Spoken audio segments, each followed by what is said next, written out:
Good morning, fourth and fifth graders. This is a great day. Bible, 100% true and accurate.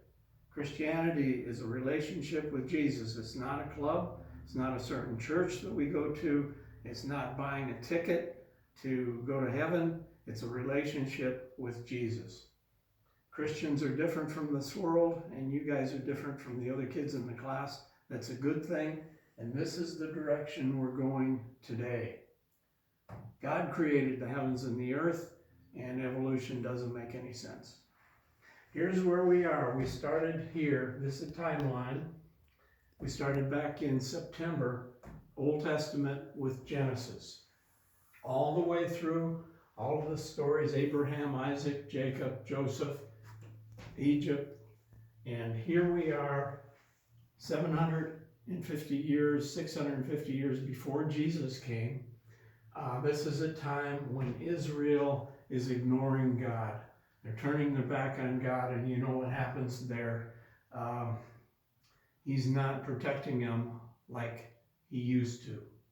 So 750 BC, Israel could no longer be in the land. They were conquered, and half of them were sent to Assyria, 600 BC. Half went to Judah, and they're in Babylon.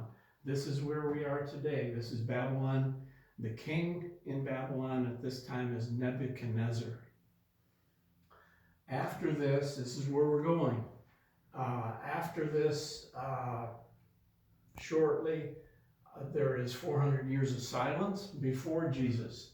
And then Jesus, another 2,000 years, that's another zero. And here we are here. We will talk about this next time on where we're going in this direction. So this is a period when Israel turned from God. They're no longer in their land, and they are in Babylon, ruled by Nebuchadnezzar.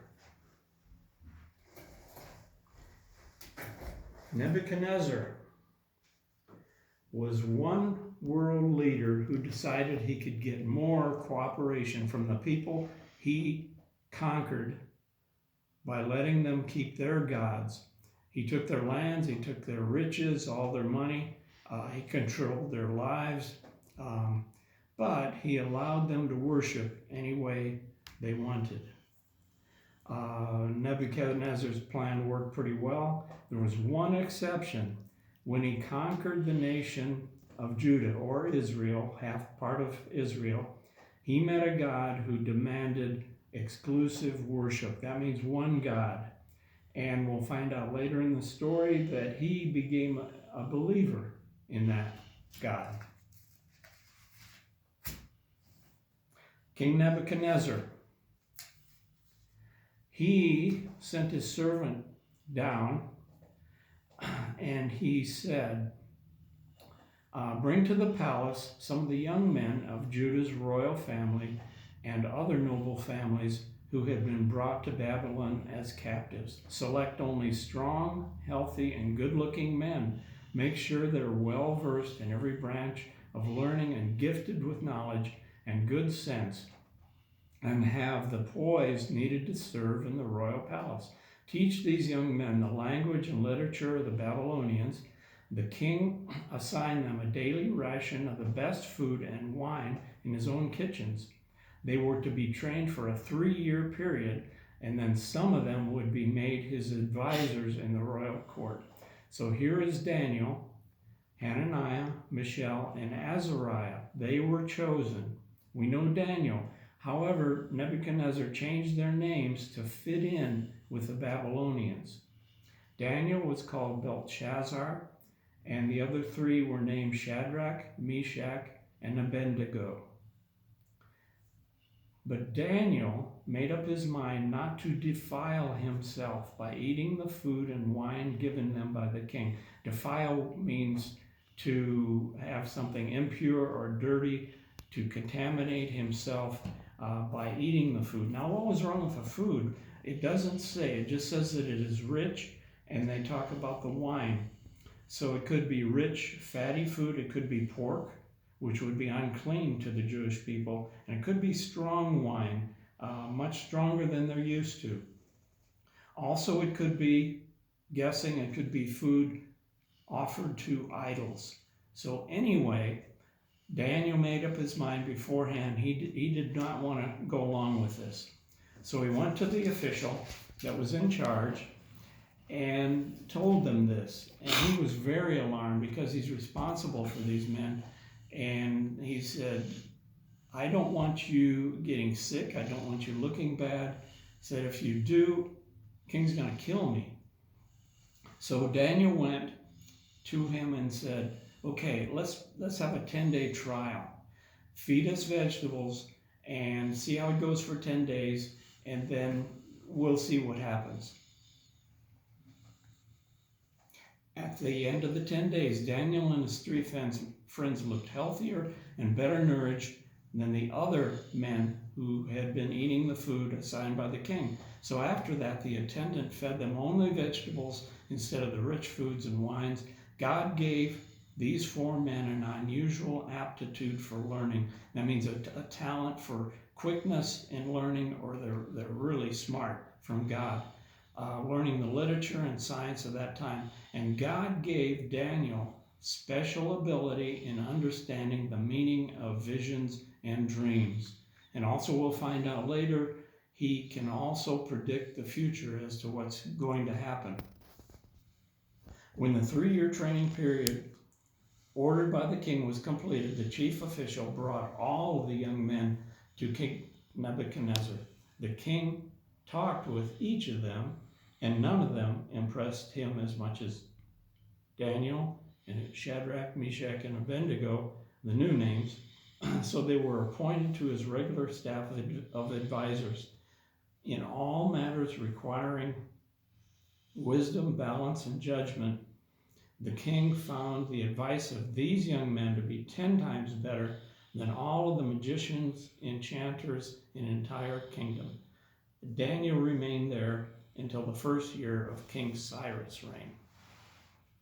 One night, in the 2nd year of his reign, King Nebuchadnezzar had a dream that really disturbed him. In fact, Pastor Joe said it was maybe a recurring dream. And he called all of his advisors, his magicians, his enchanters, his sorcerers, astrologers, and demanded not only what the dream meant, but he wanted them to tell what the dream was. And if you're good, if you're interpreting these things, so you ought to be able to interpret and tell me what the dream was in addition. And so they came back to him. There isn't a man alive who can tell what the dream was. So you need to tell us. Okay, he was furious about this. And he said some bad things are going to happen to his entire staff if they couldn't do this. Now Daniel found out, and he went to the king, and he said, give me a little more time. He said, maybe we can work this out. So he went to his friends, Hananiah, Mishael, and Azariah, this is Shadrach, Meshach, and Abednego, and asked them to pray about it. And he urged them to ask God, the God of heaven, to show them mercy by telling them the secret. That night, the secret was revealed to Daniel in a vision. And so Daniel praises God in a prayer. Then Daniel went to the king, and he said, take me to the king, and I'll give him what he's asking for. So King Nebuchadnezzar said, can you tell me my dreams and what it means? And Daniel replied, there are no wise men, enchanters, magicians, or fortune tellers who could tell the king such things, but there is a God in heaven who reveals secrets, and he has shown King Nebuchadnezzar what will happen in the future. Now I'll tell you the dream, and I'll also tell you what it means. While your majesty was sleeping, you dreamed about the coming events. The revealer of my mysteries has shown you what was going to happen, and it's not because I am wiser than any living person and that I know the secret of your dream, but because God wanted you to understand what you were thinking about. He said, your majesty, in your vision, he saw in front of you a huge and powerful statue of a man, shining brilliantly, frightening and awesome. The head of the statue was made of fine gold, and his chest and arms were made of silver. His belly and thighs were bronze, His legs were iron, and his feet were a combination of iron and clay. Okay, the first metals are all very heavy. The gold, the bronze, the iron, very heavy. But the mixture on the feet are weak. So it's top heavy, but it's weak in the feet. They are made of a mixture of iron and clay. But as you watched, a rock was cut from a mountain by supernatural means. It struck the feet of the iron and clay, smashing them to bits. The whole structure and statue collapsed into a heap of iron, clay, bronze, silver, and gold. The pieces were crushed up as small as chaff on a threshing floor, and the wind blew them all away without a trace. But the rock that knocked the statue down became a great mountain that covered the whole earth. That was the dream. Now I'll tell you, Your Majesty, what it means. It says, Your Majesty, you are a king over many kings. The God of heaven has given you sovereign power, strength, and honor. He has made you the ruler over all the inhabited world, and that has even put the animals and birds under your control. You are the head of gold. But after your kingdom will come another great kingdom, inferior, morally inferior to yours, and it will rise to take your place. After that kingdom has fallen, a third kingdom, representing the bronze belly and thighs, will rise to rule the world. Following that kingdom, there will be a fourth kingdom, as strong as iron. That kingdom will smash and crush all the previous empires, just as iron smashes and crushes everything it strikes.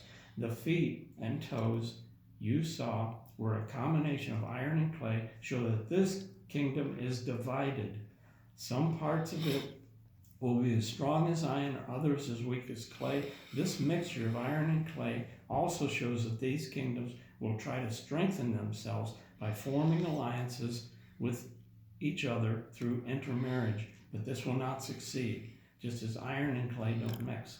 During the reign of those kings, the God of heaven will set up a kingdom that will never be destroyed. No one will ever conquer it. It will shatter all these kingdoms into nothingness. Okay, this is God's kingdom. It will stand forever.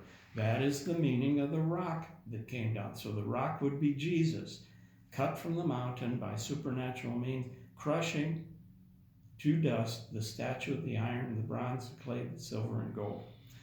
The great God has shown your majesty what will happen in the future. The dream is true and its meaning is certain. So, all of the kingdoms actually happened after this.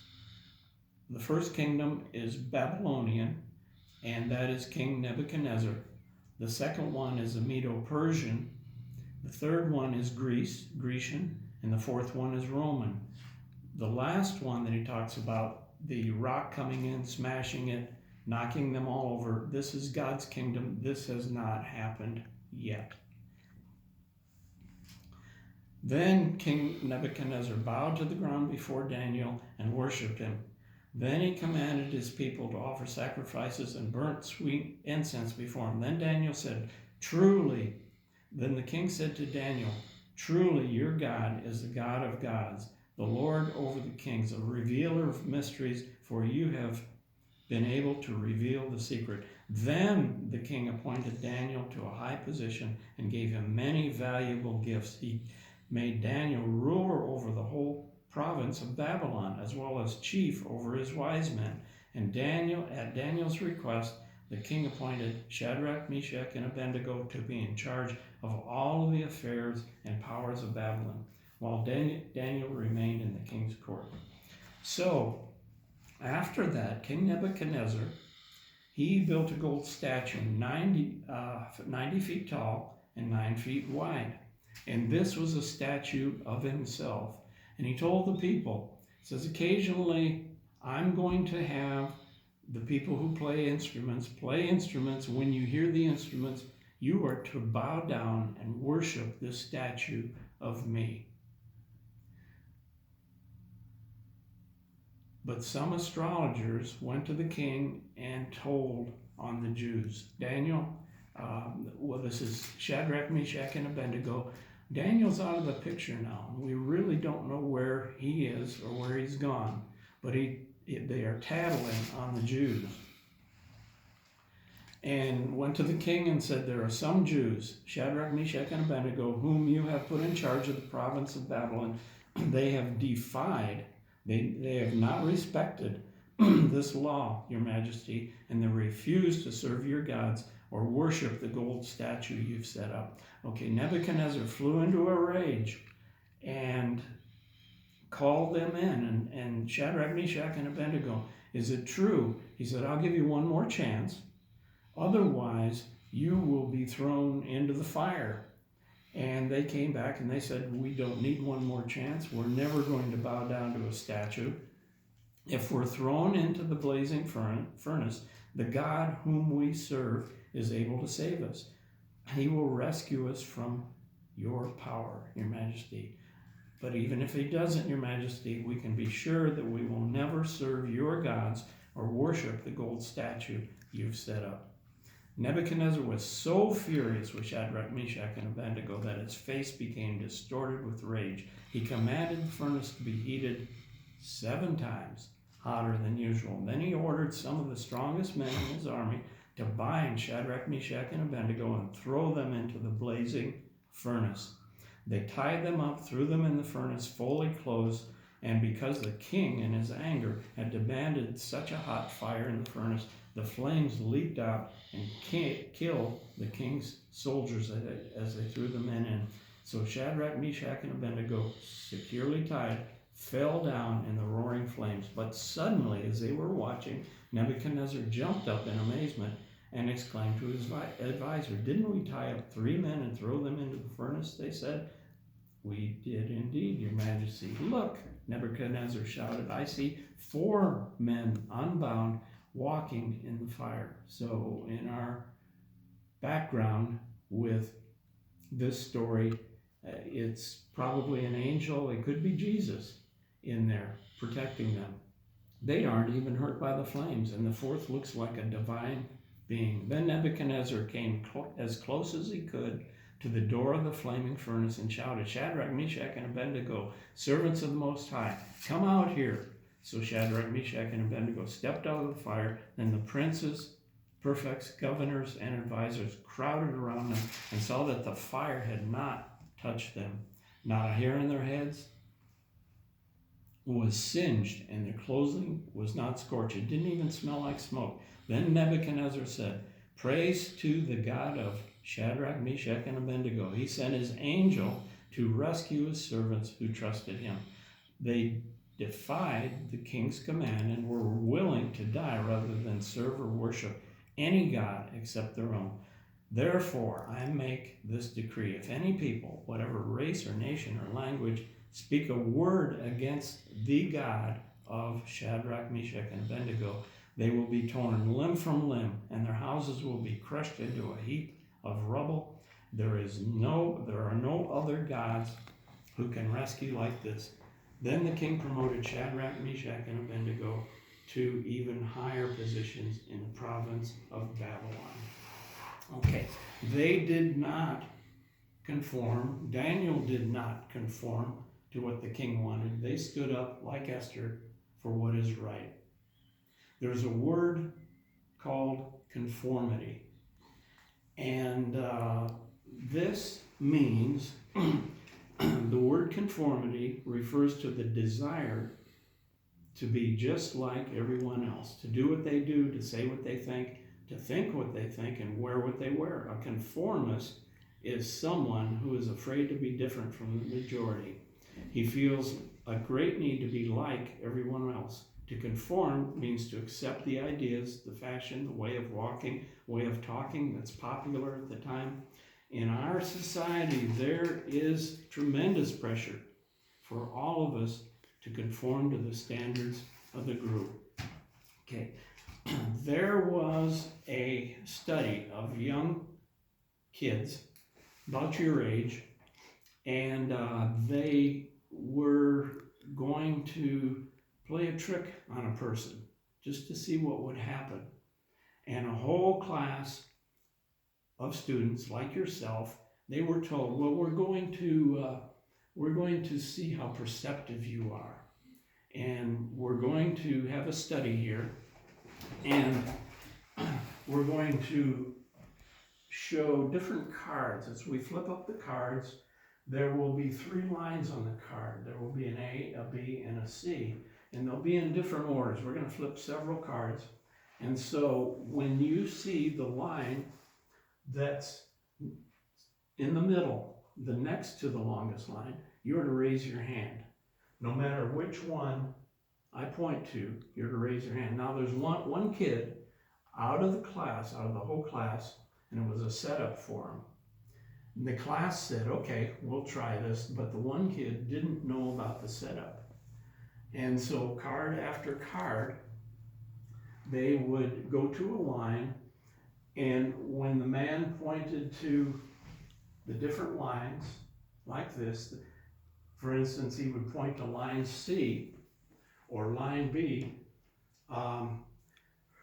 they would point to line B, and the class would all raise their hand. But the guy who was set up, he said in his mind, I'm sure if he's going around, this is clearly the longest line, but they're voting for this one. He says, I don't want to look dumb. Maybe I got the instructions wrong. Now, if I'm the only one raising my hand, they're going to laugh at me. And guess what?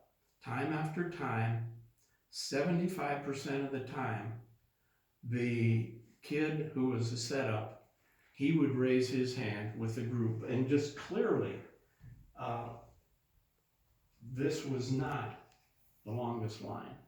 They did this time after time, and 75% of the time they went with the class just to conform, just not to be made fun of, just to go along with the group. Okay, this will help you understand what conformity is and the pressure of trying to be like everyone else. Object lesson. To tie in with those two, I've got 2 items. And this one, of course, is a thermometer. And it runs by the atmosphere and the temperature in the room or temperature outside. And so it's going to conform to whatever the temperature is. The mercury in here will rise and fall to the temperature.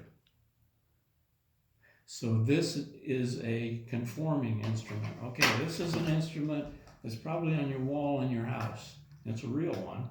You probably hear the click. This one is called a thermostat. The thermostat is designed so you can control the temperature, and you are in control. God wants us to be which one of these? Obviously, the thermostat. Not a thermometer that conforms to the world. We're different from the world. That's a good thing. God wants us to be a thermostat Christian. If it's wrong, don't do it, even if the crowd says, do it. That's the object lesson. So, don't conform to the rest of the world. Do what you're supposed to. God's given us clear direction. Thank you for listening, and we'll see you next week. We'll go on with Daniel next week.